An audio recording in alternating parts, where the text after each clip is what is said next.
जय सिया राम दोस्तों, आइए हम रामचरितमानस में अयोध्या कांड का पाठ करें। श्री गणेशाय नमः।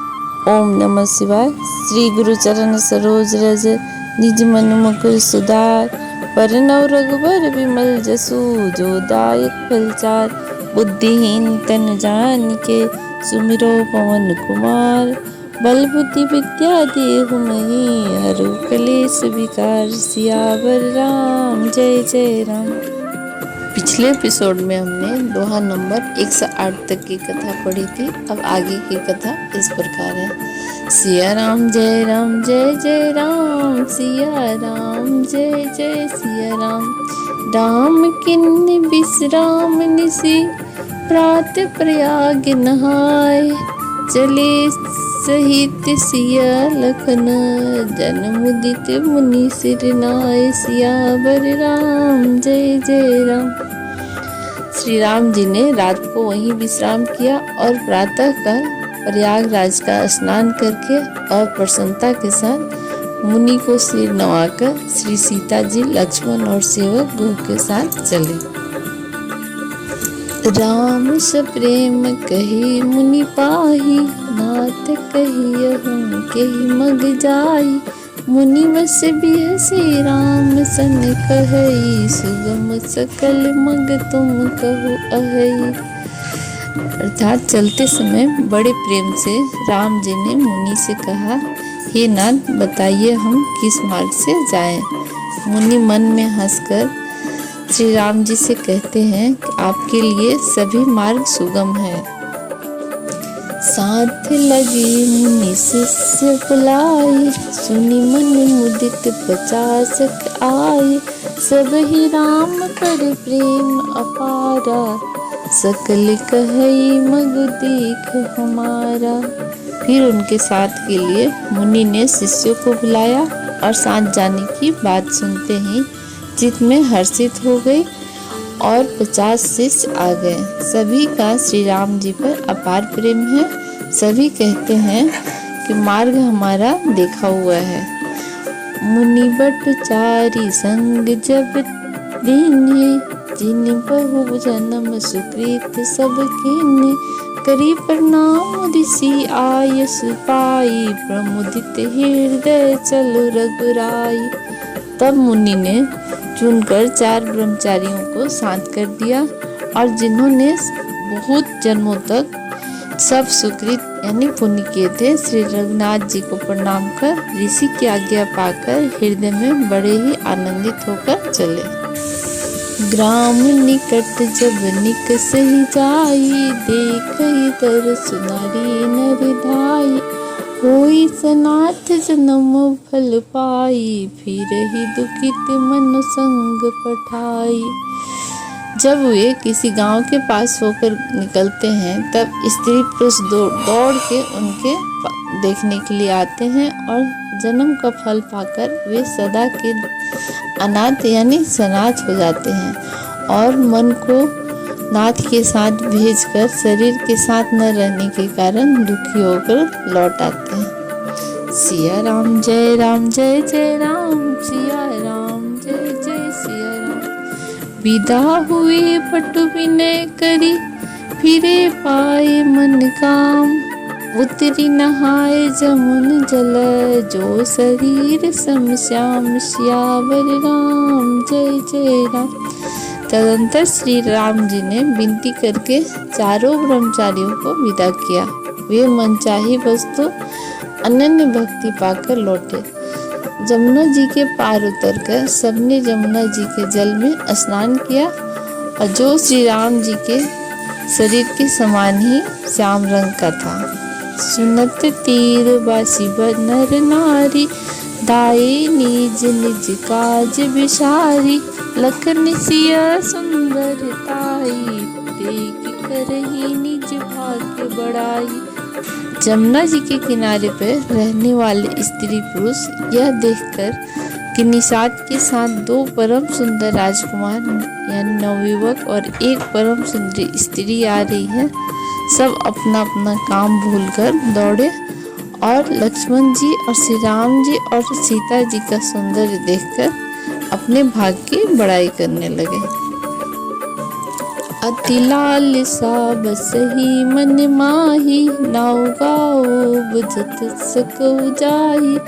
जे तिन मोह पै वीर सियाने, तिन कई जुगत राम पहचाने। उनके मन में परिचय जानने की बहुत सी लालसाएं भरी हैं, पर वे नाम गांव पूछते सुख जाते हैं। और उन लोगों में जो वयोवृद्ध और चतुर थे, उन्होंने युक्ति से श्री रामचंद्र जी को पहचान लिया। सकल कथा तिन सब ही सुनाई, बन ही चले पितु आय सुपाई। सुनी सब बिसात सकल पछताही, रानी राय किन भल नाही। उन्होंने सब कथा सब लोगों को सुनाई तो पिता की आज्ञा पाकर वे वन को चले आए हैं। यह सुनकर सब लोग दुखी होते हैं और पछता रहे हैं कि रानी और राजा ने अच्छा नहीं किया। तेहि अवसर एक ताप सुआवा, तेज पुंज लघु बयस सुहावा। कभी अलिखित गति बेसु विरागी, मन क्रम वचन राम अनुरागी। उसी अवसर पर वहाँ एक तपस्वी आया जो तेज पुंज का था और छोटी अवस्था का और सुंदर था। उसकी गति कभी नहीं जानते अथवा कभी था तो अपना परिचय नहीं देना चाहता। वह बैरागी के वेश में था और मन वचन और कर्म से श्री राम जी का प्रेमी था। सिया राम जय राम जय जय राम, सिया राम जय जय सिया राम। सजल नयन तन पुलकित, निज इष्ट पहिचान। परिउ दंड जिमि धर नितल, दशा न जाई बखान। सियावर राम जय जय राम। अपने इष्ट देव को पहचान कर उसके नेत्रों में जल भराया और शरीर पुलकित हो गया। वह दंड की भांति पृथ्वी पर गिर पड़ा और उसके प्रेम विवल का दशा का वर्णन नहीं किया जा सकता। राम सप्रेम पुलकी उरलावा, परम रंग जन पार सुपावा। मनो प्रेम परमातु दो, मिलित धरे तन कह सबको। श्री राम जी ने प्रेम पूर्वक पुलकित होकर उसको हृदय से लगा लिया और उसे इतना आनंद हुआ मानो कोई महादरिद्री मनुष्य पारस पा गया हो। सब कोई देखने वाले कहने लगे कि मानो प्रेम और परमार्थ परम तत्व दोनों शरीर धारण करके मिल रहे हैं। बहुरी लखन पाय सोई लागा, लेने उठाई उमगी अनुरागा। पुनि सिया चरण धुरी धरि शीसा, जननी जानी से सुदीनी असीसा। फिर वह लक्ष्मण जी के चरणों को लगा। उन्होंने प्रेम से उमंग भरकर उसको उठा लिया और फिर उसने सीता जी की चरण धूलि को अपने सिर पर धारण किया। माता सीता जी ने भी उसको अपना बच्चा जानकर आशीर्वाद दिया। खिन्न निषाद दंडवत तेहि, मिलई मुदित लखि राम सनेहि। पियत नयन कुटिल रूप पीयूषा, मुदित सुवसनु पाई जिमि भूखा। फिर निषाद राज ने उसको दंडवत की और श्री रामचंद्र जी ने का प्रेमी जानकर वह उस निषाद से आनंदित होकर मिला। वह तपस्वी अपने नेत्र रूपी दोनों से राम जी का रूप सौंदर्य का पान कर रहा था और ऐसा आनंदित हुआ जैसे कोई भूखा आदमी सुंदर भोजन पाकर आनंदित होता है। ते पितु मातु कहु सखी कैसे, जिन पठई बन बालक ऐसे। राम लखन सिय रूप निहारी, हुई स्नेह विकल नर नारी।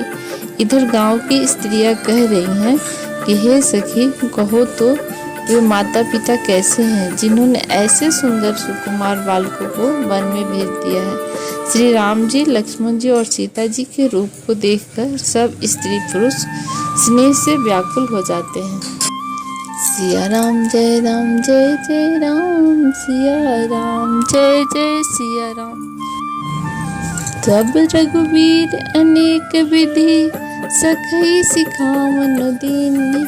राम रजाय सुशीस धरी, भवन गवनों देन किन, सियावर राम जय जय राम। तब श्री रामचंद्र जी ने सखा गुह को अनेकों तरह से घर लौट जाने के लिए समझाया। श्री राम जी की आज्ञा को सिर चढ़ाकर उसने अपने घर को गमन किया। जय सिया राम। आगे की कथा अगले एपिसोड में।